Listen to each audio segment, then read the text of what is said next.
ॐ सहना भवतु सहनौ भुनक्तु सह वीर्यङ्करवावहै तेजस्विनावधीतमस्तु मा विद्विषावहै।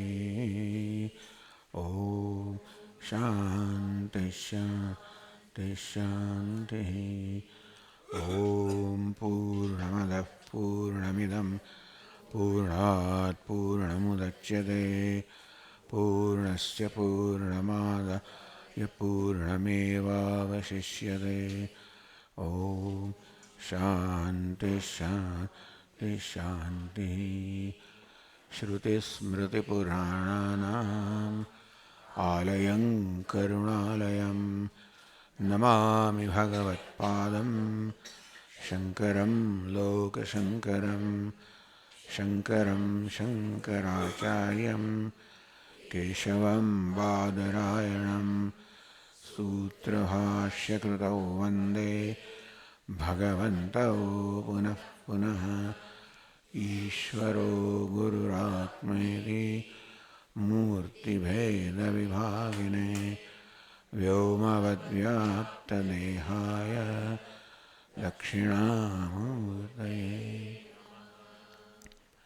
ॐ पार्थाय प्रतिबोधितां भगवता नारायणेन स्वयं व्यासेन ग्रथितां पुराणमुनिना मध्ये महाभारतम् अद्वैतामृतवर्षिणीं भगवतीम् अष्टादशाध्यायिनीम् अम्ब त्वामनुसन्दधामि भगवद्गीते भवद्वेषिणीम्। यं ब्रह्मा वरुणेन्द्ररुद्रमरुतः स्तुन्वन्ति दिव्यस्तवैः वेदैः साङ्गपदक्रमोपनिषदैः गायन्ति यं सामगाः। ध्यानावस्थिततद्गतेन मनसा पश्यन्ति यं योगिनः यस्यान्तन्न विदुःसुरासुरगणाः देवाय तस्मै नमः।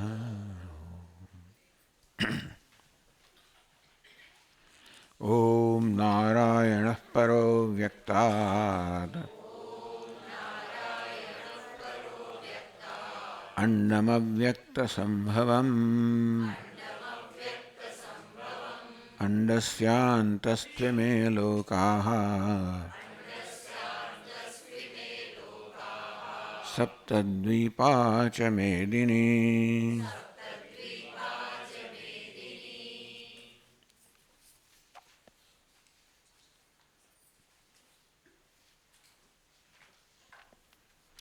चौबीसवां श्लोक थी। संजय उवाच एवमुक्तो ऋषिकेशः गुडाकेशेन भारत सेनयोरुभयोर्मध्ये स्थापयित्वा रथोत्तमम् भीष्मद्रोणप्रमुखतः सर्वेषां च महीक्षिताम्। उवाच पार्थ पश्यैतान् समवेतान् कुरूनिति।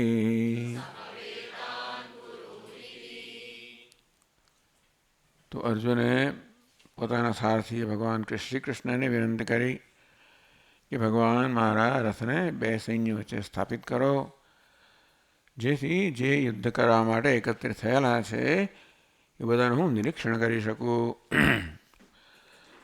ખાસ તો ધાતરાષ્ટ્રસ્ય દુર્બુદ્ધિ આ દુર્બુદ્ધિ દુર્યોધન છે એને ખુશ કરવા માટે પ્રિય ચિકિત્સવ એનું પ્રિય કરવા માટે ખુશ કરવા માટે જે બધા અહીંયા એકત્રિત થયા છે લડવા માટે એ બધાનું જોઈ તો લો એમ કરીને પછી સંજય કહે છે એવ મુક્તો ઋષિકેશ ગુડાકેશેન ભારત. સંજય અહીં અર્જુનનું ઉલ્લેખ કરે છે ગુડાકેશેન. ગુડા એટલે કે નિદ્રા, ગુડાકાર એટલે નિદ્રા, ગુડાકારનો ઈશ છે. ગુડા એટલે ગુડાકેશ એવું પણ એનું નામ છે. ખૂબ બધા એના શું કહેવાય એને વાંકડિયા વાળાવાળો છે. સુંદરતા પણ બતાવે છે. અહીંયા આગળ જેણે નિદ્રા પર વિજય પ્રાપ્ત કર્યો છે એવો અર્જુન. આ પ્રકારે અર્જુને જ્યારે ભગવાનને કહ્યું ત્યારે સેનયો ઉભયો મધ્યે રથમ રથોત્તમમ સ્થાપયિત્વા. શ્રેષ્ઠ રથ છે જે અગ્નિદેવતાએ આપેલો છે, જેને ઉત્તમ ઘોડાઓ જોડેલા છે, ભગવાન જેના સારથી છે એવો ઉત્તમ રથ છે, એને બંને સૈન્યને વચ્ચે સ્થાપિત કરીને ઊભો રાખીને વળી ક્યાં ભીષ્મ દ્રોણ પ્રમુખતઃ. ભીષ્મ દ્રોણ વગેરે અર્જુન બરાબર એ લોકોને જોઈ શકે એટલે એમની સમક્ષ રથ ઊભો રાખ્યો. સર્વેશામ ચ મહીક્ષિતામ. હા, બધા રાજાઓ જ હતા ત્યાં, તો બધા રાજાઓની સમક્ષ ભગવાને અર્જુન રથને સ્થાપિત કર્યો. મુખ્યત્વે ભીષ્મ અને દ્રોણ. વાચ પાર્થ પશ્યેતાન સમવેતાન કુરુનિતિ. વાચ અને કહ્યું ભગવાને, હે પાર્થ, એતાન સમવેતાન કુરુન પશ્ય. અહીં એકત્રિત થયેલા કુરુઓને તું બરોબર નિરીક્ષણ કર. આમ ભગવાને ત્યાં એકત્રિત થયેલા બધા યોદ્ધાઓ માટે કુરુ શબ્દ વાપર્યો. એટલે સામે જે કુરો ઉભેલા છે એનું તો નિરીક્ષણ કર. ભગવાન એમ તો કહ્યું હોત કે સામે જે શત્રુ ઉભા છે એમનું નિરીક્ષણ કર, તો સામે જે ઉભેલા છે એમની પ્રત્યે અર્જુનમાં શત્રુબુદ્ધિ જાગૃત થઈ હોત. ભગવાને કહ્યું સામે ઉભેલા કુરુ પ્રત્યે નજર, કુરુ તરફ નજર કર. તો સામેના સૈન્યમાં જે છે ઉપસ્થિત એના પ્રત્યે કુરુ એ પ્રકારની બુદ્ધિ જાગૃત થઈ અર્જુનમાં. અને ભગવાને ઈરાદાપૂર્વક આ શબ્દનો પ્રયોગ કર્યો છે માનીએ આપણે, કારણ જોઈએ છે કે અર્જુન હમણાં કુરુ એ પ્રકારની બુદ્ધિ ઉત્પન્ન થઈ છે. એટલે અર્જુને ત્યાં દુશ્મનોના દર્શન કરવાને બદલે પોતાના કુરુઓના દર્શન કર્યા, જેની વાત પછી સંજય કહે છે આગળ. તત્ર પશ્ય સ્થિતાન પાર્થ પિતॄનથ પિતામહા આચાર્યાન માતુલાન ભ્રાતॄન પુત્રાન પૌત્રાન સખીંસ્તથા શશુરાન સુહૃદશ્ચૈવ સેનયોરુભયોરપી.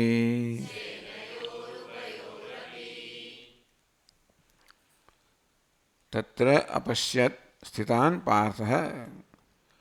તત્ર ત્યાં આગળ પાર્થે એકત્રિત થયેલા બધા જે યોદ્ધાઓ હતા એમનું નિરીક્ષણ કર્યું, જોયા, દર્શન કર્યા. કોણ હતા? પિતૃન, બધા પિતૃઓ, પિતામહાન, બધા પિતામહો, પિતૃન પિતૃવ્યા બધા એના કાકાઓ વગેરે દર્શન કર્યા, જોયા. દર્શન તો શું કર્યા? જોયા. ભૂરિશ્રવ પ્રભૃતિન, ભૂરિશ્રવ વગેરેના કાકાઓને જોયા. પિતામહાન ભીષ્મ સોમદત્ત પ્રભૃતિન, ભીષ્મ સોમદત્ત વગેરે એના જે પિતામહો હતા, દાદાઓ સમક્ષ સમાન હતા, એમને દર્શન કર્યા. આચાર્યાન દ્રોણ કૃપ પ્રભૃતિન, દ્રોણાચાર્ય, કૃપાચાર્ય વગેરે જે આચાર્યો હતા એમને જોયા. માતુલાન તો શકુની વગેરે જોયા એને. શલ્ય શકુની પ્રભૃતિન, બધા મામાઓ, શલ્ય શકુની વગેરે મામાઓને જોયા. ભ્રાતૃન પોતાના ભાઈઓને જોયા. દુર્યોધન પ્રભૃતિન, દુર્યોધન વગેરે પોતાના ભાઈઓને જોયા. પુત્રાન લક્ષ્મણ પ્રભૃતિન, લક્ષ્મણ વગેરે પોતાના પુત્રને જોયા. પૌત્રાન લક્ષ્મણાદિ પુત્રાન, જે કોઈ હોય લક્ષ્મણના પણ પુત્રો હશે. લક્ષ્મણ તો બહુ નાનો હતો, પછી એના હશે એના પુત્રો. સખીન અશ્વત્થામા જયદ્રથ આ બધા એના મિત્રો હતા. શ્વસુરાન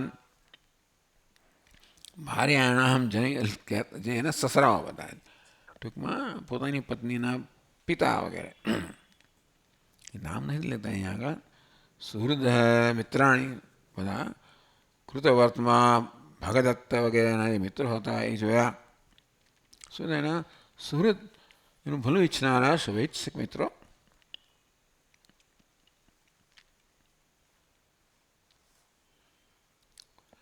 એ પ્રકારે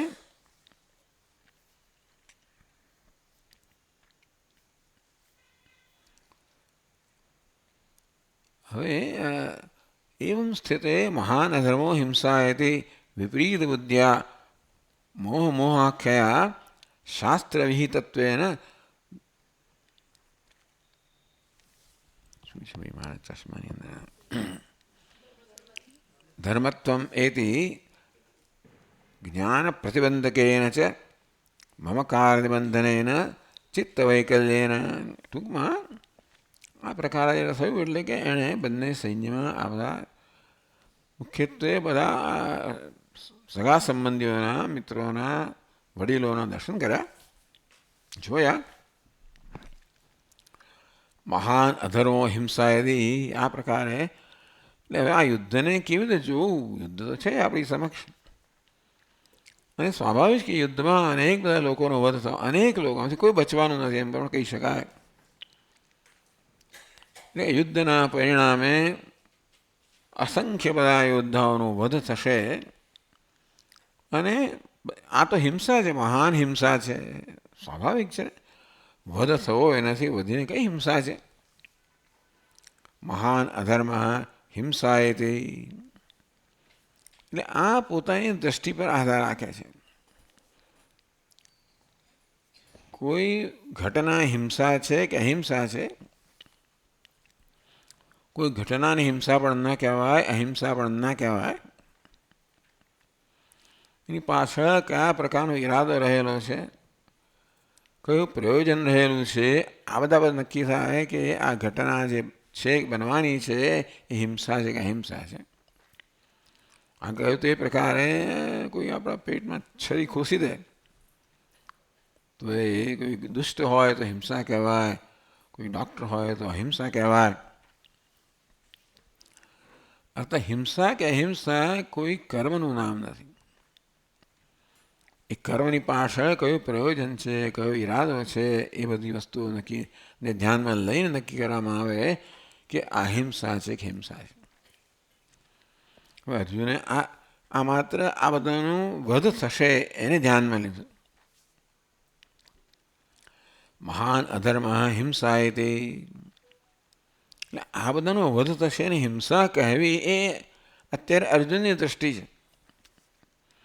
અને સામાન્ય રીતે એવું કહેવાય જ ખરું ને, આટલા બધા લોકોનો વધ થાય અને હિંસા જ કહેવાય. પણ નિયમ નથી. કયા પ્રયોજનથી વધ થવાનું છે? આ યુદ્ધ કોની વચ્ચે છે?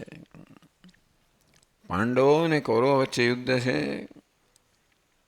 અને મુખ્યત્વે રાજ્યની પ્રાપ્તિ માટે યુદ્ધ છે કે ધર્મ અને અધર્મ વચ્ચે આ યુદ્ધ છે? અર્જુન કોનો પ્રતિનિધિ છે? એક દુશ્મનનો પ્રતિનિધિ છે, જેને ઘણો અન્યાય કરવામાં આવ્યો છે, અને તેથી જેના મનમાં ઘણો રોષ ઉત્પન્ન થયેલો છે. મનમાં બદલાની ભાવના પણ હોય. આવો અર્જુન છે કે અર્જુન પછી એક ધર્મનિષ્ઠ મનુષ્ય છે. એટલે ધર્મ કે અધર્મ એ પ્રકારે, તો કે આ યુદ્ધને ધર્મ કે અધર્મ કહેવો એ પણ દ્રષ્ટિ પર જ આધારિત છે. અર્જુને માત્ર એક જ પાસું જોયું કે આ યુદ્ધને કારણે ખૂબ વધ થશે, અને વધ એટલે હિંસા. એમ હિંસા મહાન અધર્મ. આ તો મહાન અધર્મનું કાર્ય કરવા હું જઈ રહ્યો છું.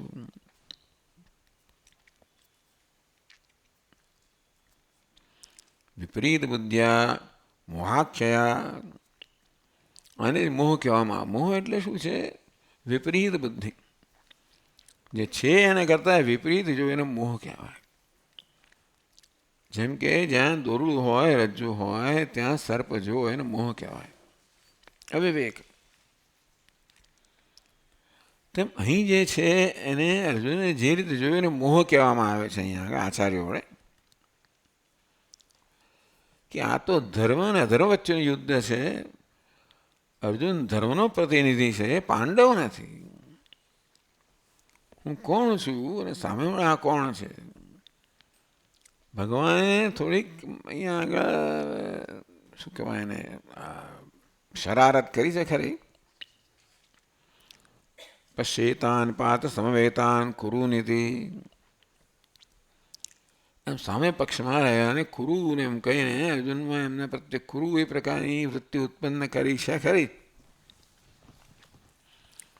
એટલે કે અર્જુનના મનમાં જે મોહ જન્મે જન્માવનાર ભગવાન હતા કે કોણ હતું ભગવાન જાણે. કદાચ પણ ભગવાનમાં હોઈ શકે, પણ એને મોહ કહેવામાં આવ્યો. જે છે એને કરતાં વિપરીત દર્શન કરવું. સામેના પક્ષમાં જે છે વાસ્તવમાં અધર્મના પ્રતિનિધિઓ છે અને દુશ્મનો છે. એ પ્રકારે જોવા એને આપણે યથાર્થ દૃષ્ટિ કહીએ. એમને સગાવાલા તરીકે જોવા. હવે યુદ્ધમાં કોઈ સગું નથી ને વાલ્યું નથી. અહીં તો માત્ર દુશ્મનો જ છે ખરેખર જોવા જઈએ તો. શત્રુઓ સામેના પક્ષના, મિત્રો આ પક્ષના. દૃષ્ટાંત આપીએ છીએ કે જેવી રીતે કોલેજની અંદર પ્રોફેસર્સ 11, સ્ટુડન્ટ્સ 11. એક ક્રિકેટની ટીમ પ્રોફેસરોની હોય અને એક વિદ્યાર્થીઓની હોય. એ મેચ રમાઈ રહી હોય તો એ ક્રિકેટના મેદાનની અંદર હવે આ એક બહુ સારો બોલર છે વિદ્યાર્થી, હવે એના પ્રોફેસર જ આવી ગયા બેટ્સમેન તરીકે. પ્રોફેસરને કે આઉટ કરાય મારાથી, મારા સાહેબ છે એટલે એમને તો હું ફૂલ ટોસ આપી દો. એ વસ્તુને ધર્મ કહેવાય. એને શું કહેવું? એની દૃષ્ટિએ એ મારા સાહેબ છે કે પછી એ માત્ર સામા પક્ષના પ્રતિનિધિ છે? આ ક્રિકેટના મેદાનમાં કોઈ સાહેબ પણ નથી અને કોઈ વિદ્યાર્થી પણ નથી, માત્ર બે પક્ષના પ્રતિનિધિઓ છે. તે રણ મેદાનમાં કોઈ શત્રુ પણ નથી ને કોઈ મિત્ર પણ નથી ને સગાવાળા પણ નથી. સામા પક્ષમાં જે કોઈ છે શત્રુઓ છે. ભલે ને બધા મારા નજીકના સગા હોય, ભલે ને ગમે તે હોય, એ બધા અધર્મના પ્રતિનિધિઓ છે એના માટે મારા શત્રુઓ છે. બાકી તો બધાના મિત્રો હતા ને, એને કાકાઓ અને મામાઓ અને દાદાઓ અને પુત્રો અને મિત્રો અને કેટલા બધા સગાવાલા જ હતા આખું બધા. અત્યારે અહીંયા આગળ માત્ર શત્રુઓ એવી અર્જુનની દ્રષ્ટિ હોવી જોઈતી હતી. એને બદલે અર્જુને આ બધામાં સગાવાલાઓના દર્શન કર્યા, સ્વજનોના દર્શન કર્યા. પોતે આગળ કહેશે અર્જુન. આમ શત્રુને બદલે સ્વજનને જોવા વેદાંત આને મોહ કહે, વિપરીત બુદ્ધિ કહે. વ્યવહારમાં કોઈ એવું ના કહે અને દુનિયા તો કદાચ ભગવદ્ ગીતાને કેટલાય લોકો હિંસાનો ગ્રંથ પણ માને છે. ભગવાને અર્જુન હિંસાનો ઉપદેશ કર્યો માનનારા પણ લોકો છે. તસ્માદ યુદ્ધસ્વ ભારત. ભગવાન એક છે વધારે વાર કહ્યું કે હે અર્જુન તું યુદ્ધ કર. આમ ભગવાને અર્જુન યુદ્ધમાં પ્રેરિત કર્યો છે, ધર્મમાં નહીં. એટલે ઘણા લોકોને આ અધર્મ લાગે છે, હિંસા લાગે છે. પણ રણ મેદાનમાં શત્રુઓનો સામનો કરવો અને સામનો કર, કારણ કે આ શત્રુઓ તો અધર્મના પક્ષના છે. આ યુદ્ધ પણ એમની જ ઈચ્છાને કારણે થયું છે, એમના આગ્રહને કારણે થયું છે. પાંડવો યુદ્ધ કરવા માટે બાધિત થયા છે, અને છતાં એ વસ્તુ ભૂલાઈ ગઈ. કદાચ રણ મેદાનમાં આવતા પહેલાં અર્જુન મનમાં આ બધી દ્રષ્ટિ હશે, અત્યારે ભગવાનની યોજના હોય કે જે હોય, અર્જુનને સામા પક્ષમાં શત્રુઓને બદલે આ બધા સગા સંબંધીઓ દેખાયા. માટે મહાન અધર્મ હિંસાયતી. વાત સાચી છે, શત્રુનો વધ કરવો હિંસા નથી, પરંતુ સગાનો વધ કરવો જરૂર હિંસા છે.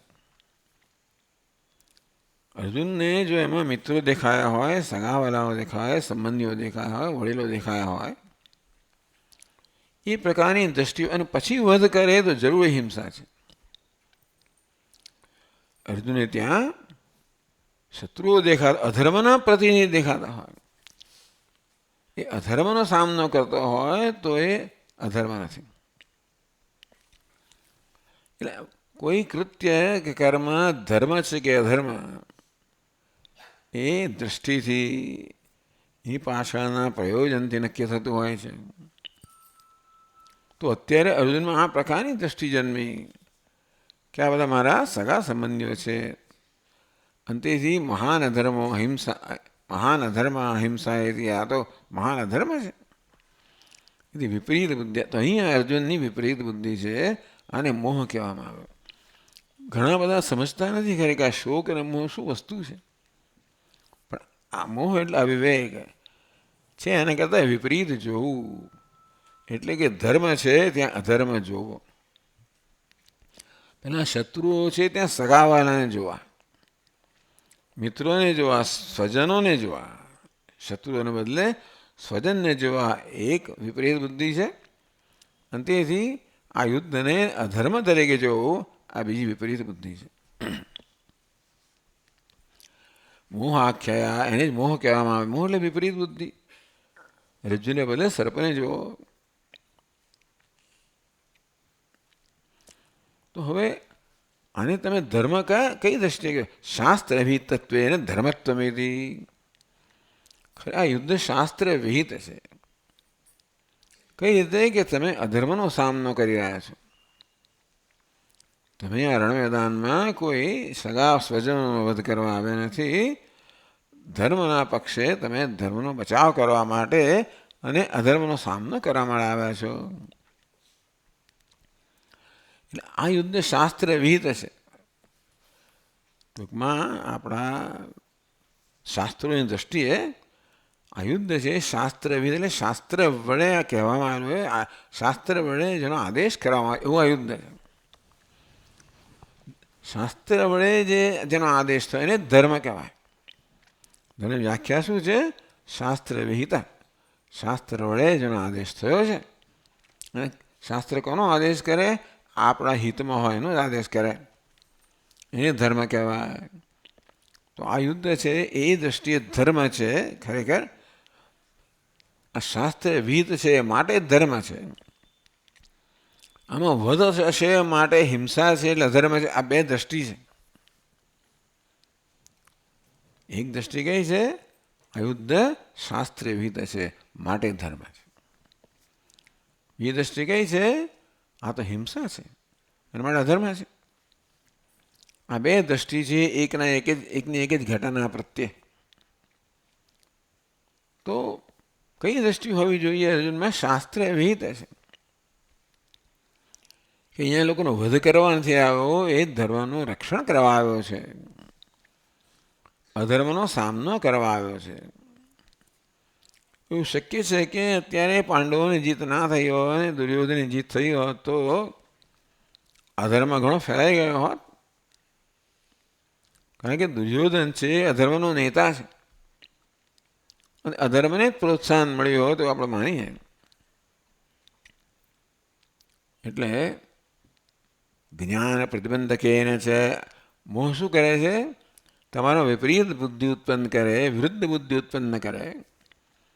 અને તેથી જે વિપરીત જે વસ્તુ સાચી છે ત્યાં ઉલટી બુદ્ધિ ઉત્પન્ન કરે. એટલે અર્જુનના જ્ઞાનને અત્યારે પ્રતિબંધ એટલે જ્ઞાનની અંદર અવરોધ આવી ગયો.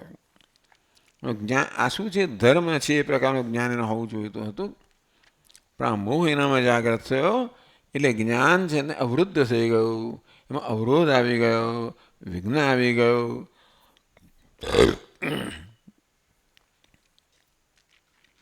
અંતેથી એનું વિશે અહંકાર, મમકાર એવું આવી ગયું.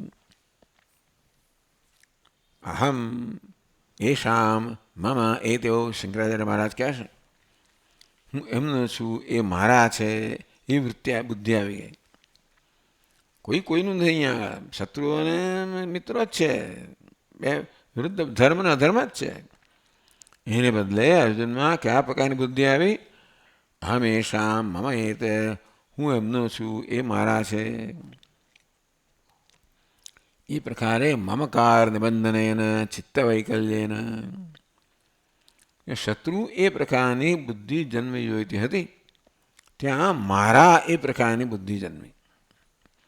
આનું નામ મોહ, આ વિપરીત બુદ્ધિ. અંતેથી ધર્મ એ પ્રકારની બુદ્ધિ જન્મી જોઈતી હતી, ત્યાં અધર્મ એ પ્રકારની બુદ્ધિ જન્મી. શોક મોહાખ્યેન અભિભૂત વિવેકસ્ય અર્જુનસ્ય, એ અર્જુનની વિવેક બુદ્ધિ છે. વિવેક એટલે સાચો નિર્ણય કરવાની આપણી શક્તિ. વિવેક એટલે જે વસ્તુ જેવી છે તેવી જ જોવી, તેવી જ સમજવી. એ અર્જુન વિવેક બુદ્ધિ છે એ આને કારણે અભિભૂત થઈ ગઈ. એટલે આ અવિવેકે એના પર કબજો કર્યો અને અહીંયા આગળ અધર્મ એ પ્રકારની બુદ્ધિ જન્મી. આ મૂળ છે. ભગવદ્ ગીતાના ઉપદેશનું મૂળ અહીં છે. નહીં તો એમ જ કહેવાય કે ભગવાન તો યુદ્ધનો જ ઉપદેશ કરી રહ્યા છે, હિંસાનો ઉપદેશ, એવું ઘણા માને છે. આ વસ્તુ મૂળ જો ન સમજીએ કે ભગવાન કોને ઉપદેશ કરી રહ્યા છે. અર્જુનને પણ કયા પ્રકારનો અર્જુન? તો કયા પ્રકારે મોહિત થયેલો અર્જુન, મૂળ થયેલો અર્જુન.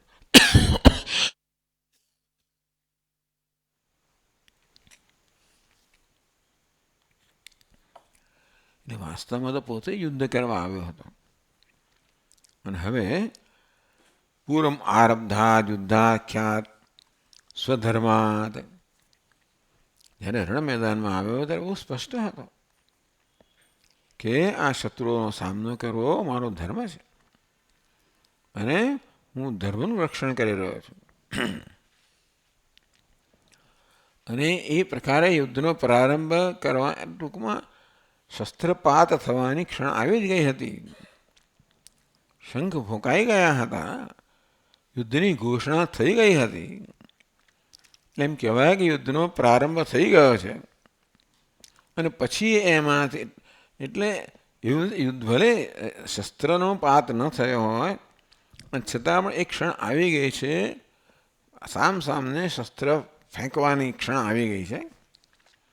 અને ત્યારે અર્જુને પોતે પણ એને ધનુષ્ય ઊંચું કર્યું. એટલે તે વખતે હવે અર્જુન એમ કે હું નહીં કરું. આ શું થયું?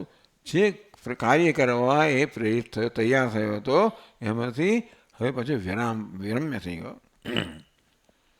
એટલે પૂર્વમ આરબ્ધાત યુદ્ધાખ્યાત સ્વધર્માત ઉપરિરમસા, ઉપરમસવાની, પોતે જ પ્રારંભ કરેલા ધર્મરૂપી કર્મથી ઉપરમ થવાની, નિવૃત્ત થવાની, પાછા હટવાની.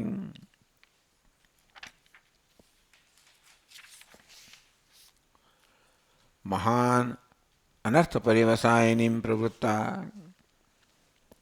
હવે અહીંયા આચાર્યો માને છે કે અર્જુનની આ જે બુદ્ધિ જન્મી એ અત્યંત અનર્થ કરનારી હતી. એણે જો યુદ્ધમાંથી પછી પીછેહટ કરી હોત તો પછી અધર્મનો વિજય થયો હોત અને તો સમાજની સ્થિતિ જુદા પ્રકારની હોત. એટલે અનર્થ પરિવસાયની પ્રવૃત્તા, અનર્થ કરનારી આ પ્રકારની બુદ્ધિ કે વૃત્તિ કે સમજ કે દ્રષ્ટિ એનામાં જન્મી.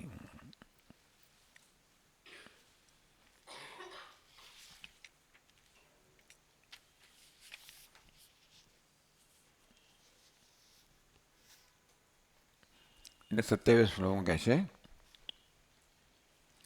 તાન સમીક્ષ સ કૌંતેય સર્વાન બંધૂન અવસ્થિતાન કૃપયા પરયાવિષ્ટઃ વિષીદન્નિદમબ્રવીદ.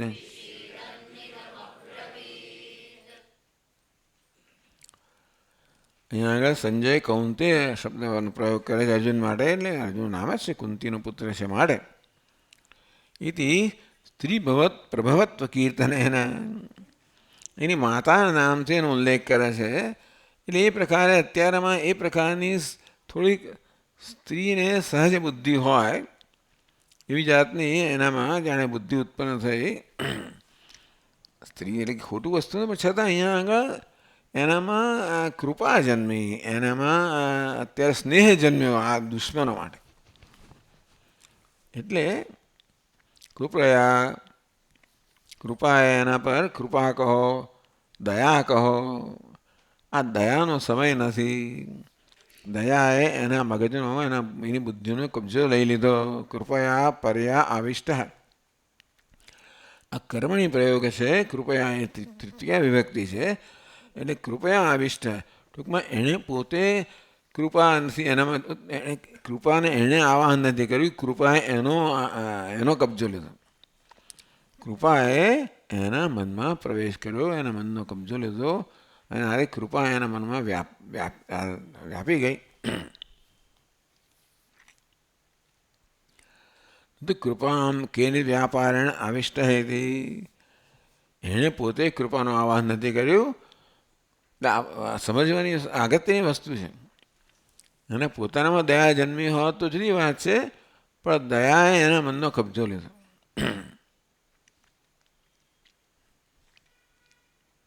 કૃપયા પરયા, ટૂંકમાં પરમ કૃપા, પરમ દયા એનામાં જન્મી, જેને મારે અત્યારે સમય નથી.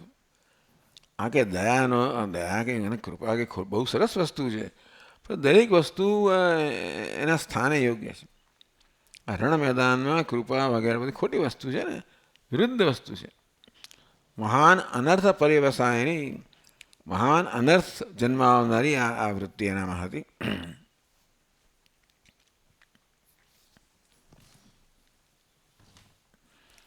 વિષીદન ઇદમ અબ્રવીદ, એનામાં મહાન વિષાદ ઉત્પન્ન થયો. તો કૃપયા પરયા આવિષ્ટ વિષીદન, અર્જુનનો મહાન વિષાદ જન્મ્યો. આ કૃપા એનામાં જન્મી એટલા માટે. ટૂંકમાં હવે આ લોકો માટે એનામાં દયા જન્મી, કૃપા જન્મી, એનામાં સ્નેહ જન્મ્યો કે અરે આ બધાનું મૃત્યુ થશે. જે પેલી ધર્મબુદ્ધિ હતી એ ધર્મબુદ્ધિ જતી રહી અને આ કૃપા એનામાં આવી. એટલે આ જે ઘટના છે એને અર્જુન હવે કઈ રીતે મૂલવી રહ્યો છે. આપણા મનની કયા પ્રકારની સ્થિતિ છે એ પરથી આપણે વસ્તુ મૂલવતા હોઈએ છીએ. તો અર્જુન જ્યારે યુદ્ધ મેદાનમાં આવ્યો ત્યારે તો એણે મૂલવ્યું હતું કે બસ આ બધા અધર્મના પ્રતિનિધિ છે અને મારે એમનો પ્રતિકાર કરવો જોઈએ. હવે એની દૃષ્ટિ બદલાઈ ગઈ ને એ બધા માટે એનામાં સ્નેહ જન્મ્યો, કૃપા જન્મી, દયા જન્મી. અને એટલે હવે એની આખી વૃત્તિ બદલાઈ ગઈ. એનામાં જ યુદ્ધનો ઉત્સાહ તો બધો ઓસરી ગયો.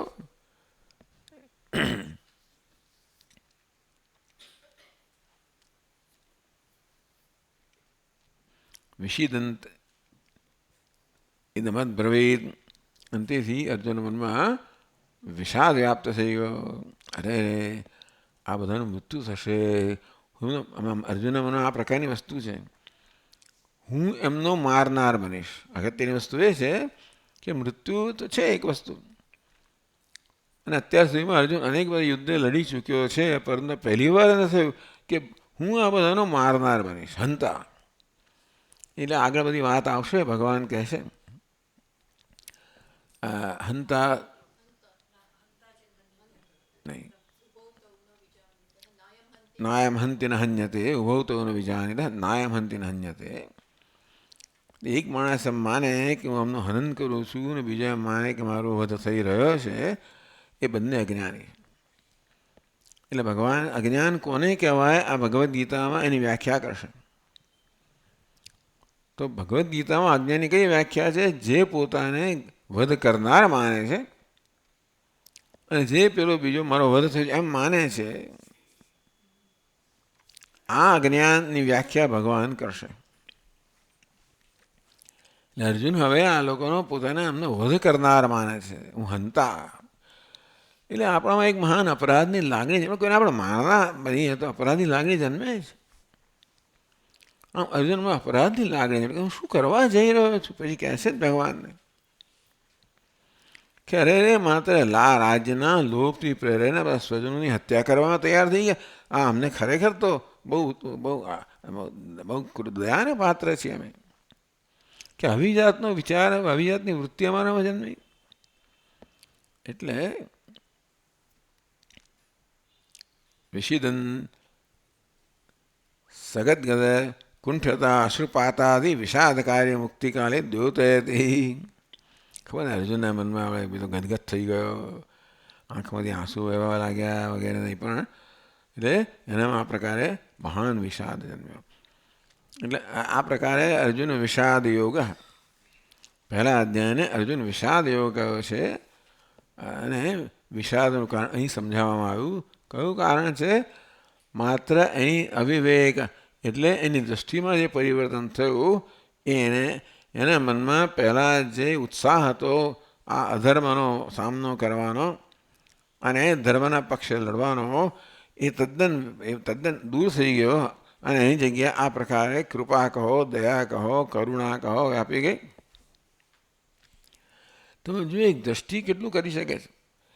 દ્રષ્ટિ કહો, સમજ કહો, કોઈ પણ પરિસ્થિતિ છે એનું આપણે કેવું નિદાન કરીએ છીએ. આ બધી વસ્તુઓ ટૂંકમાં આપણે એ જ બધું નક્કી કરતી હોય છે. ઘટના શું છે? ઘટના એક હોય, પણ કઈ રીતે જોવામાં આવે છે એ પરથી નક્કી થાય કે ભાઈ આપણે શું કરી રહ્યા છીએ.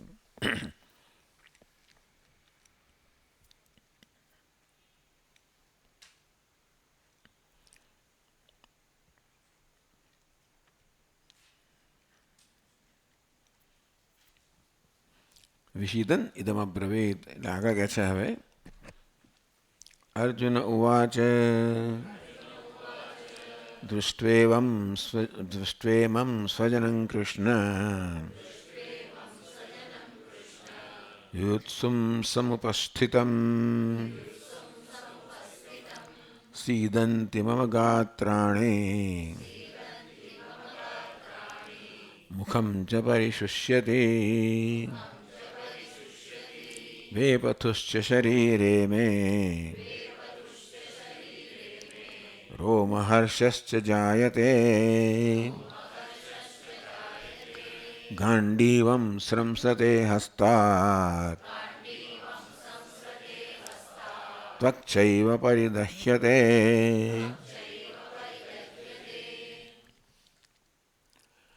દૃષ્ટ્વા ઇમં સ્વજનં કૃષ્ણ.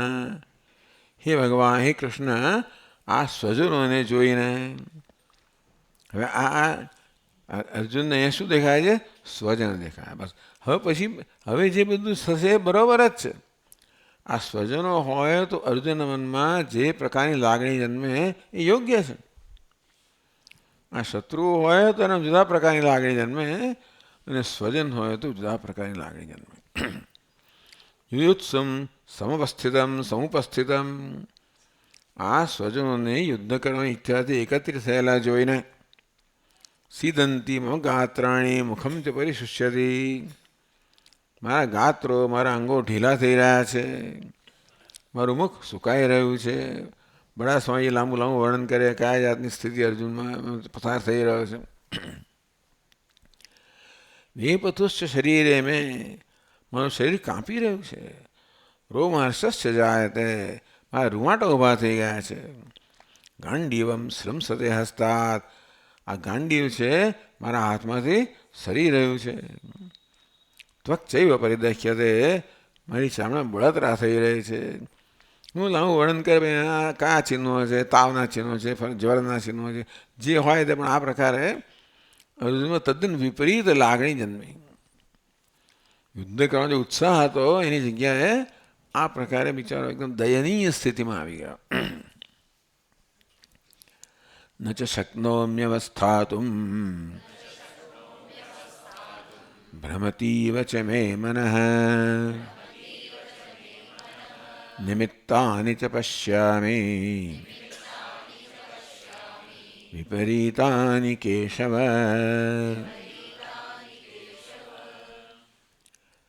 અવસ્થાતુમ ન ચ શક્નોમિ, હું તો ઊભો રહી શકતો પણ નથી.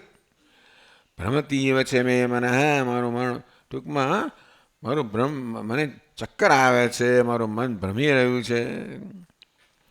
અર્જુનને ચક્કર આવતા એવું લાગ્યું એટલે હું ઊભો રહી શકતો નથી. નિમિત્તાની પશ્યામિ વિપરીતાની નિમિત્તાની પશ્યામિ હે કેશવ. બધા અપશુકનો જોઈ રહ્યો છું. અપશુકન પણ તમે જોતા હોય તો દેખાતા હશે એવું લાગે છે. વિપરીતાની નિમિત્તાની હે કેશવ પશ્યામિ. આ બધા અત્યંત વિપરીત વિરુદ્ધ જે નિમિત્ત છે, શુકન છે, અપશુકન છે, એ બધા મને દેખાય છે.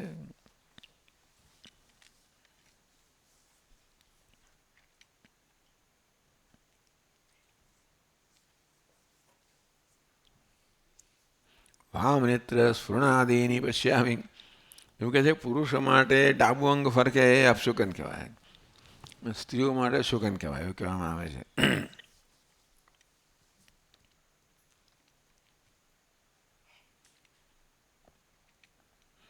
અહમ અનાત્મવિત્વેન દુઃખિત્વાત શોક નિબંધનમ ક્લેશમ અનુભવામી.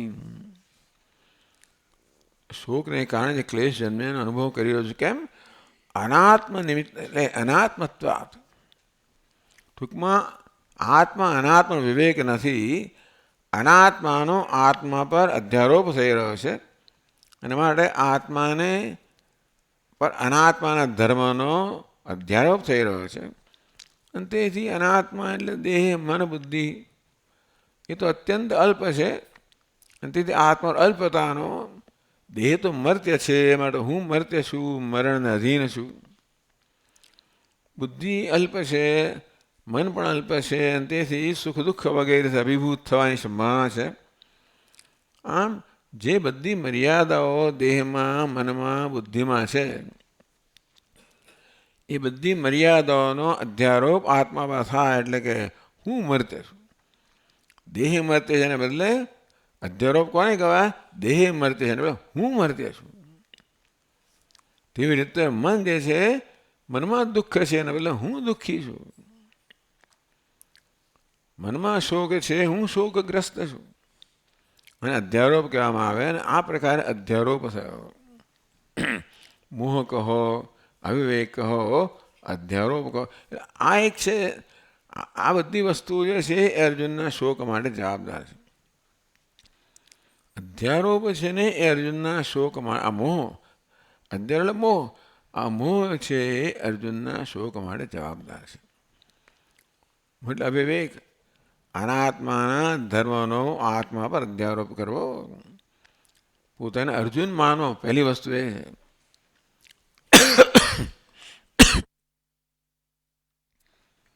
એટલે આ બધા સ્નેહીજનો છે, સ્વજનો છે એવું માનવું.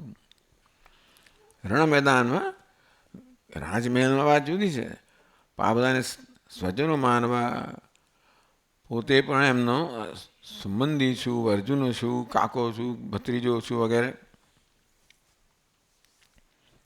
આ વિપરીત બુદ્ધિ છે એ એના શોકનું કારણ છે. આમાં શું ખોટું સ્વામી? અર્જુન તો છે જ ને હવે. અને એના પેલા કાકાઓ છે, મામાઓ છે, દાદાઓ છે, મિત્રો છે, બધા. તમે શું એ ખોટું છે? ખોટું છે. ક્રિકેટ મેદાનમાં પછી આ પ્રોફેસર શું ને વિદ્યાર્થી શું, એક પક્ષ ને બીજો પક્ષ. તો રણ મેદાનમાં કૌરવો શું ને પાંડવો શું, ધર્મ અને અધર્મ. આમ શત્રુ બુદ્ધિ ઉત્પન્ન થવી જોઈએ, એને બદલે આ પ્રકારની સ્વજન બુદ્ધિ ઉત્પન્ન થઈ, એનું નામ મોહ કહેવામાં આવ્યો. એટલે આમ આ ભગવદ્ ગીતાનો આ મૂળ છે મોહ. આ મોહમાંથી શોક જન્મે.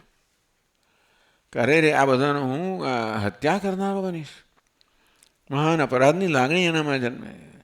હું નરકમાં જઈશ, બધું સામાન્ય વસ્તુ છે, પણ અપરાધની લાગણી, ઘવાયની લાગણી અને અપરાધની લાગણી. હર્ટ અને ગિલ્ટ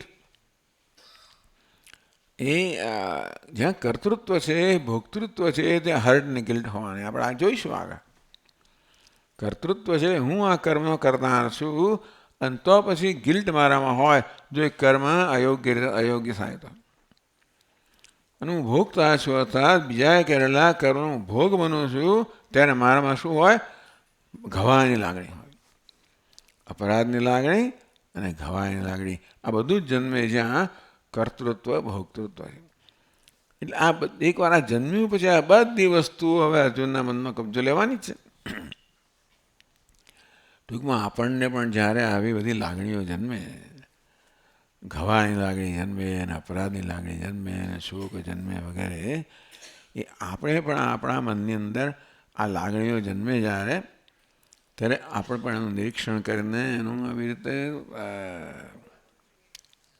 વિવેક કરવો જોઈએ, કે સમજવું જોઈએ કે ક્યાંથી જન્મી છે. એવું નથી કે આપણે લાગણીહીન બની જવું જોઈએ, લાગણીહીન ન બની જવું જોઈએ, પણ લાગણી વશ થઈ જવું બરાબર નથી. લાગણીશીલ હોવું બરાબર છે, લાગણી વશ હોવું બરાબર નથી.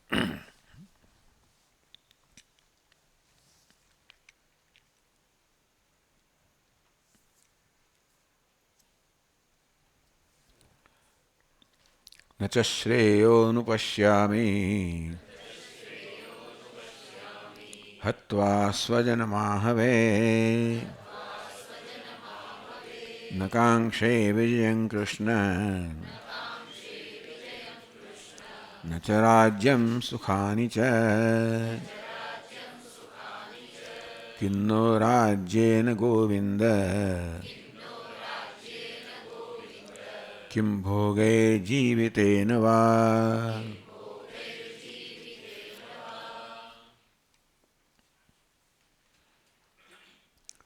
ન ચ શ્રેયોનુપશ્યામિ હત્વા સ્વજનમ આહવે.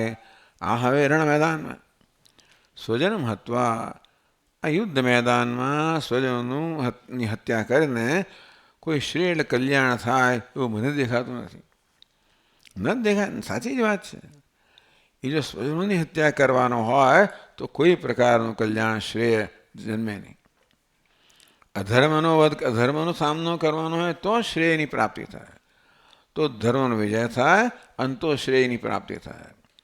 પણ પોતાના સગાવાળાનો બધાનો વધ કરવાનો હોય તો એ હિંસા જ કહેવાય, અને તો અધર્મ જ પ્રાપ્ત થાય, તો કોઈ પ્રકારનું શ્રેય ન થાય.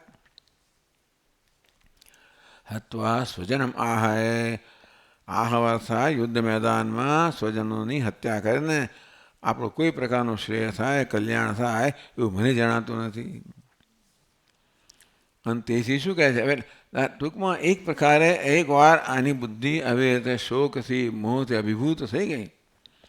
ન કાંક્ષે વિજયમ કૃષ્ણ. હે કૃષ્ણ, મને વિજયની કોઈ આકાંક્ષા ઈચ્છા નથી. ન ચ રાજ્યમ સુખાની છે. મને રાજ્ય નથી જોઈતું, સુખ નથી જોઈતું. કિન્નો રાજ્યેન ગોવિંદ કિમ ભોગૈ જીવિતેન વા. હે ગોવિંદ, રાજ્ય મળે તોય શું, ભોગ મળે તોય શું, સુખ મળે તોય શું, જે દીર્ઘ આયુષ્ય મળે તોય શું, બધાના સાધન મળે તોય શું. એટલે આપણે અમુક પ્રકારની તકલીફો થઈ હોય શરીરની અંદર, કશું ભાવે નહીં આપણને. કોઈ સ્વાદ ના આવે, કોઈ ઈચ્છા ના થાય ખાવા પીવાની, સ્વાદ ના આવે. જે વસ્તુ પર કેવી આ તો સ્વામીજીને બહુ ભાવે છે, મને ખાસ ઉત્સાહથી બનાવે, મન નથી ખાવું. અર્જુન એવું થઈ ગયું અત્યારે કે કિન્નું રાજ્ય ને ન કાંક્ષે વિજય. મને એ કૃષ્ણ, મને વિજય નથી જોઈતો. ટૂંકમાં એને મને અભાવ જન્મી ગયો વિજય માટે, રાજ્ય માટે. તો ક્ષત્રિયોને માટે આ જ વસ્તુ છે. ક્ષત્રિયો માટે વિજય છે, રાજ્ય છે, સુખના સાધનો છે, એ જ એમના જીવનની સફળતા છે. એ સફળતા પ્રાપ્ત કરવા રણ મેદાનમાં આવ્યો છે. એકદમ એના પ્રત્યે અભાવ થઈ ગયો હવે કે મને આ નહીં જોઈએ, રાજ્ય નહીં જોઈએ, વિજય નહીં જોઈએ, સુખ નહીં જોઈએ, સુખના સાધન ના જોઈએ. કેમ? કિન્નો રાજ્ય. રાજ્ય મળે તો એ શું ભગવાન? કિન્નો રાજ્ય ને ગોવિંદ કિમ ભોગઈ. સુખના સાધન મળે તો એ શું, જીવિત એને વા દીર્ઘ આયુષ્યમાં તો એ શું. એટલે આ બધું મળે તોય ટૂંકમાં તો આ લોક અને પરલોકની અંદર તમને સુખ પ્રાપ્ત તોય શું? એટલે આ સુખ જે સામાન્ય રીતે માણસનું જીવનનું ધ્યેય હોય અને જે પ્રાપ્ત કરવા તો યુદ્ધ મેદાનમાં આવ્યો છે કે બીજું શું એ ચાલો એ અત્યારે તો આ દુશ્મનો પર વિજય પ્રાપ્ત કરવા એટલે એમને રાજ્ય જોઈતું હતું, કોઈ શંકા જ નથી. એ લોકો અન્યાયની લાગણી પીડાઈ રહ્યા હતા અને તેથી આ યુદ્ધ કરવાની પાસે એક તો જરૂર ઈચ્છા હતી કે અમને રાજ્ય મળવું જોઈએ. એમને અન્યાય થયો છે, રાજ્ય મળવું જોઈએ અને હવે એના પ્રત્યેનો અભાવ જન્મી ગયો. હવે પોતે એના માટે કારણ આપે છે કે કેમ મારે નથી જોયું. યેષામર્થે કાંક્ષિતન્ન રાજ્યમ ભોગા સુખાની ચ તૈમેવ સ્થિતા યુદ્ધે પ્રાણામ ત્યક્ત્વા ધનાની ચ.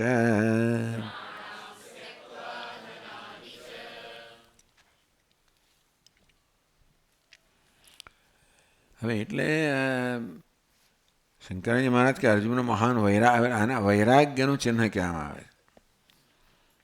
હવે તમને અત્યારે ખાવું નથી કારણ કે તમે આ ભૂખ તરસથી ઉપર ઉઠી ગયા છો માટે કે તમારામાં જમો કોઈ રસ રહ્યો નથી માટે એનું શું અર્થઘટન કરવું.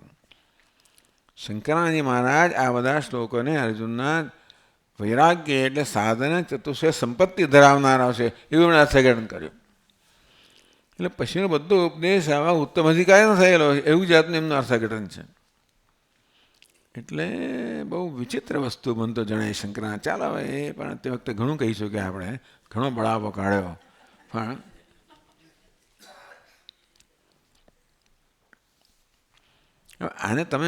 આને વૈરાગ્ય કેમ કહી શકો? વૈરાગ્ય ત્યારે કહેવાય જ્યારે છોડીને જતો રહ્યો હોત કે મળ્યું હોત ત્યારે ન લીધું હોત. રાજ્ય મળ્યું ત્યારે તો એ લોકોએ ભોગવ્યું. એટલે એ રાજ્ય માટે વૈરાગ્ય છે એમ ના કહેવાય. અભાવ થઈ ગયો એનું કારણ બીજું છે.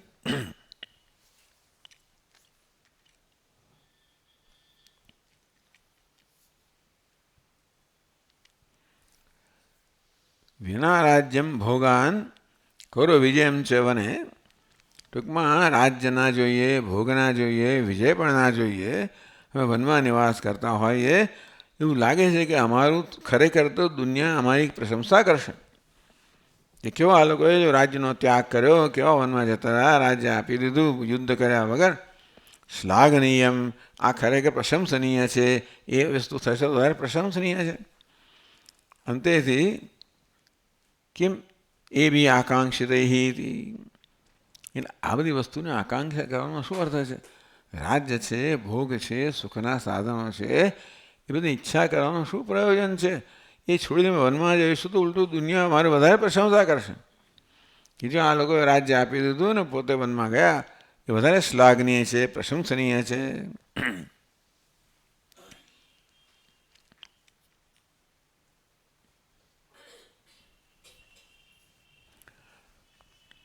યેષા પછી આગળ કહે છે, વાંચ્યો 32મો શ્લોક. યેષામર્થે કાંક્ષિતન્ન રાજ્યમ ભોગા સુખાની ચ તૈમેવ સ્થિતા યુદ્ધે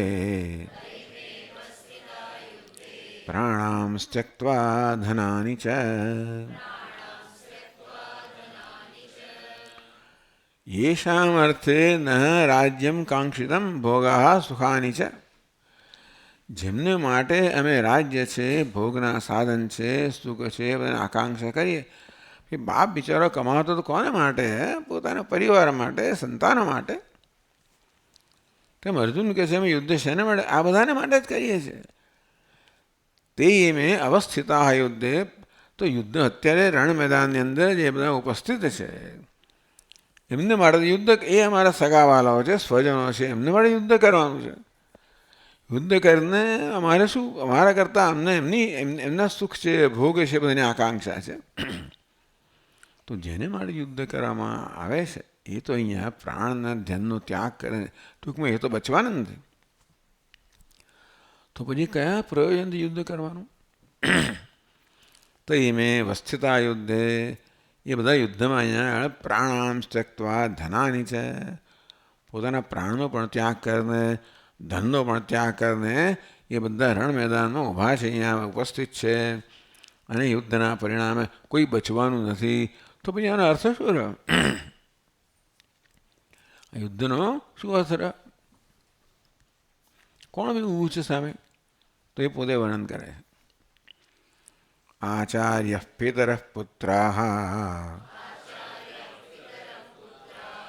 તથૈવ ચ પિતામહાઃ માતુલા શ્વશુરાઃ પૌત્રાઃ શાલા સંબંધિનસ્તથા.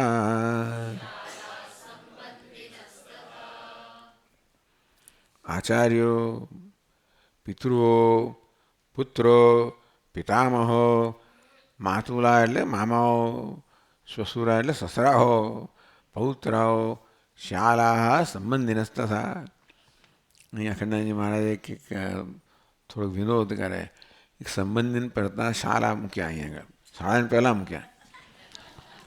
શાલા સંબંધિનસ્તથા, શાળાઓ સંબંધિત છે, એમાં વિશેષ ઉલ્લેખ કરે છે, અને સંબંધીઓ કરતાં એમનો ઉલ્લેખ પહેલાં કરવામાં આવે. શાળાઓ, સંબંધીન વગેરે. ટૂંકમાં એમને માટે અમે યુદ્ધ કરીએ છીએ. એ તો બધા અહીંયા રણ પોતાનો ધન, પ્રાણ અને ધનનો ત્યાગ કરીને ઉભેલા છે. અર્થાત આ યુદ્ધના પરિણામે એમના પ્રાણ કે ધન કશું બચવાનું નથી. તો જેને માટે આ યુદ્ધ કરવા ઈચ્છીએ છીએ અમે, એ તો કોઈ બચવાના છે નહીં. તો શું પ્રયોજન રહ્યું? એ યુદ્ધનું પ્રયોજન તમે શું જુઓ છો એના પર આધાર રાખે. હવે અત્યારે અર્જુન આવું પ્રયોજન દેખાય છે. ધર્મ અધર્મ પ્રયોજન જતું રહ્યું. હવે તો સગા સંબંધીઓ, સ્વજનો, એ પ્રકારની જ્યારે દૃષ્ટિ આવી ગઈ ત્યારે આ વાત બરાબર જ છે. મેં સ્વજનો માટે યુદ્ધ કરી રહ્યા છે, જેને માટે યુદ્ધ કરી રહ્યા છે, તો પોતાના પ્રાણ ત્યાગીને અહીંયા આગળ ઉપસ્થિત છે, કોઈ બચવાનું છે નહીં. તો પછી શેના માટે યુદ્ધ કરવાનું? અર્થાત અર્જુનને યુદ્ધનું કોઈ પ્રયોજન જણાતો નથી. બરાબર છે, આ દ્રષ્ટિએ યુદ્ધનું પ્રયોજન નથી. યુદ્ધ જો હિંસા હોય તો પ્રયોજન નથી. આ પોતાની સમક્ષ અને પોતાના પક્ષમાં ઉભેલા જે છે એ બધા સગા સંબંધીઓ, સ્વજનો, તો પણ પ્રયોજન નથી. એટલે અર્જુનની દ્રષ્ટિ અત્યારે આ પ્રકારે છે, એ બધા એને સ્વજનોના દર્શન થાય છે. એ ભગવાનની કરામત હશે કે ભાઈ પશ્યતાન કુરુ નિધિ, આ કુરુઓને તું જો. પણ અર્જુને એ પ્રકારે જોયું. જોઈએ કે માત્ર દ્રષ્ટિ બદલાવાથી બધી લાગણી કેવી બદલાઈ જાય છે. તમે શત્રુઓ તરીકે જોતો આમ જે જો ઉત્સાહ જન્મે, અને સગાઓ જુઓ, અને જે તમારો દયા અને કરુણા જન્મે, તદ્દન બદલાઈ જાય. આચાર્યો, પિતૃઓ, પૌત્રો વગેરે વગેરે આ શાલા સંબંધિનસ્તથા. એતાન હંતુમિચ્છામિ ઘ્નતોપી મધુસૂદન અપિ ત્રૈલોક્યરાજ્યસ્ય હેતોઃ કિન્ન મહી કૃતે.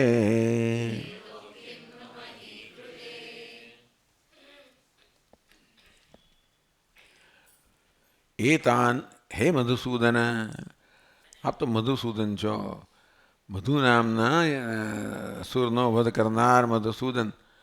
એટલે આપને માટે બધાનો વધ કરવો સરળ છે. આખે મધુઓ નથી, આ બધા અસુરો નથી ભેગા થયા કે એમને વધ કરવાનો આપ મને કહી રહ્યા છો. હે મધુસૂદન, એતાન હંતુમિચ્છામિ, હું એમનો વધ કરવા ઈચ્છતો નથી. ઘ્નતોપી, એ ભલે મને મારી નાખે, પણ હું એમનો વધ કરવા ઈચ્છતો નથી. અપિ ત્રૈલોક્ય રાજ્યસ્ય હેતો, એમનો વધ કરવાથી ત્રણેય લોકોનું રાજ્ય મળતું હોય તોય પણ હું વધ કરવા માગતો નથી. અને હું વધ ના કરું એ મારો, તું તો એ તારો વધ કરી નાખશે, કે તને છોડવાનું નથી ભલે. એટલે કેટલો વૈરાગ્ય આવી ગયો. એટલે ભોગૈ જીવિતેન વા, પોતાના જીવન માટેમાં વૈરાગ, ભલે મારી નાખે મને, પણ આવું અધર્મનું કૃત્ય હું નહીં કરું. આ સ્વજનોને વધનું કૃત્ય નહીં કરો, ભલે હું મરી જાઉં. ભાઈ કોઈ દિવસ ક્ષત્રિયો મરવા તૈયાર થાય ને યુદ્ધની અંદર.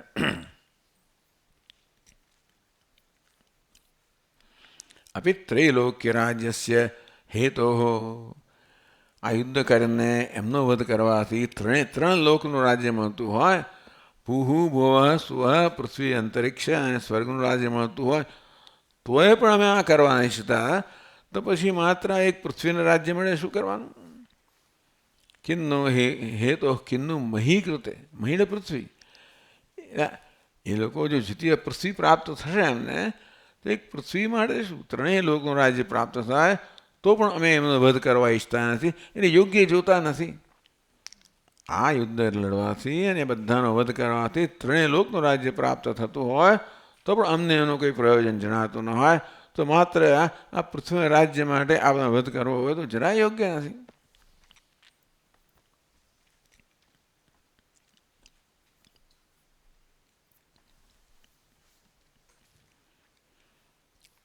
કે છે આગળ, નિહત્ય ધાતરાષ્ટ્રાન્ન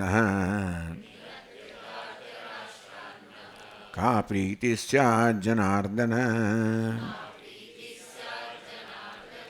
પાપમેવાશયેદસ્માન હત્વૈતાનાતતાયિનઃ.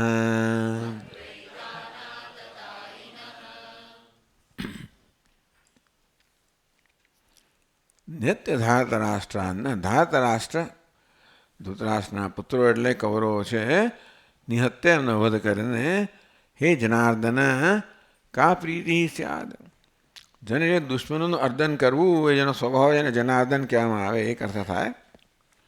તો બરાબર છે આપને માટે, આપ મધુસૂદન છો, જનાર્દન છો, આપને માટે બરાબર છે. પરંતુ ધાતરાષ્ટ્ર કૌરવો છે, અમારા ભાંડવો છે, બંધુઓ છે, સ્વજનો છે, એમનો વધ કરીને અમને શું પ્રીતિ થાય, શું સુખ જન્મવાનું છે?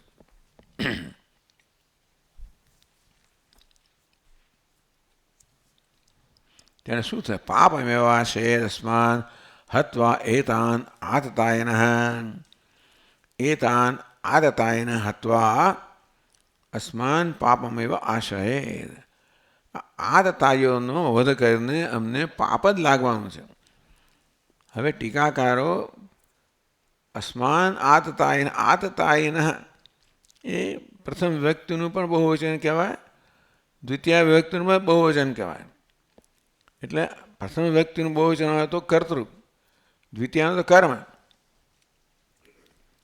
એટલે અસ્માન આતતાયન, અમે આતતાયી છીએ એવા અમે આ લોકોનો વધ કરીશું તો અમને પાપ જ લાગવાનો છે.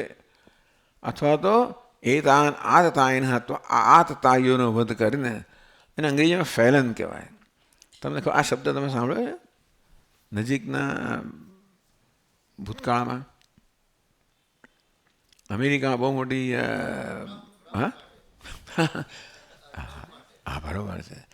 એ માણસને 33 કાઉન્ટ પર ફેલન જાહેર કરવામાં આવ્યો. એટલે 33 કાઉન્ટ બધા તુચ્છ વસ્તુઓ છે, પણ ટૂંકમાં આ ચેક કરવા, પેલો ચેક સહી કરે, આમ નાની નાની વસ્તુઓ 33 કારણોસર ફેલન આતતાઈ જાહેર કરવામાં આવ્યો. અત્યારે છે જ એના પર એ પ્રકારનું શું કહેવાય બિરુદ છે જ, અને છતાં પણ એ પ્રેસિડેન્ટ થશે અમેરિકાનો. જો દુનિયા કેમ ચાલે છે આ બધી. આવા બધા ફેલન કહો, આતતાઈ કહો, આ તો એની વ્યાખ્યા કરે છે અહીંયા પેલા માણસ એવું કર્યું છે કે નહીં, પણ એને કોર્ટમાં ફેલન જાહેર કરવામાં આવ્યો. અગ્નિદો ગર્દશ્ચૈવ શસ્ત્રપાણે ધનાપઃ ક્ષેત્રદાર પરશ્ચૈવ ષડેતે આતતાયિનઃ. આગ લગાડે, ઝેર આપે, હાથમાં શસ્ત્ર લઈને તમારા પર આક્રમણ કરતો હોય, તમારું ધન ચોરી જતો હોય કે લૂંટી જતો હોય, ક્ષેત્રદાર હરશ્ચૈવ, તમારું ક્ષેત્ર છે અને તમારી પત્ની છે, આ બધાનું હરણ કરનાર, આ બધું કર્યું છે કૌરવોએ. દુર્યોધને એટલે કૌરવો, દુર્યોધને બધું જ કર્યું છે.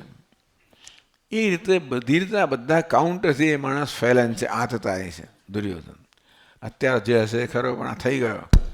એટલે આવા આ આતતાઈઓનો વધ કરીને અમને શું મળે છે? આમ તો સ્મૃતિમાં કહેવામાં આવ્યું છે કે આતતાયનમ આયાંતમ હન્યાદેવા વિચારયન નાતતાય વધે દોષ હંતુર્ભવતિ કશ્ચનેતિ. મનુસ્મૃતિમાં કહ્યું છે મોટે ભાગે. હા હા, મનુસ્મૃતિમાં. ચાલો, અહીંયા કોઈ નોંધ છે નહીં એટલે હવે જોઈ લઈશું. પણ આતતાયનમ આયાંતમ હન્યાદે આતતાયન આવતો જુઓ ને એટલે વિચાર કર્યા વગર એને મારી નાખવો જોઈએ. આ તો કઈ જાતનો, પણ આવી જાતનો ધર્મ તો તે વખતે એક આ નક્કી થયું છે કે આતતાઈ છે. તમે એને આવતો જોતો હોય તો પણ તમે એને મારી નાખો વિચાર કર્યા વગર, તો પણ અધર્મ નહીં કહેવાય. તો મારનારને કોઈ દોષ ના લાગે જો આતતાઈને વધ કરે તો. દોષ અભાવ પ્રતીતે હંતવ્યાય દુર્યોધનાદય આતતાયન. અને માટે દુર્યોધન આતતાઈઓ છે જેમણે બધા જ દોષ કરેલા છે. આંખ પણ લગાડે છે, ઝેર પણ આપેલું છે, બધું જ કરેલું છે. અને માટે એમને મારવામાં કોઈ દોષ નથી. એમ પણ કહેવાય કે અમે આતતાઈ બનીશું. આતતાઈના એટલે પ્રથમ વ્યક્તિનું તમે બહુવચન ગણો તો અમે એમને આતતાઈ બનીશું. એવું પણ અર્જુનના કહેવાનો ભાવાર્થ અહીંયા જોઈ શકાય.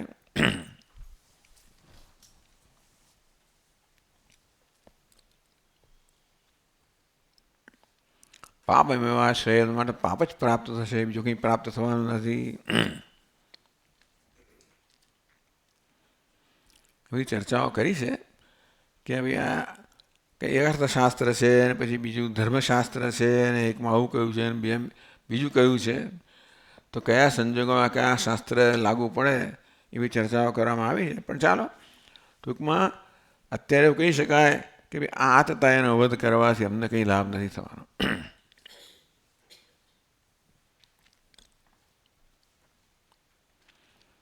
ચાલો, પછી આપણે આગળ જોઈશું.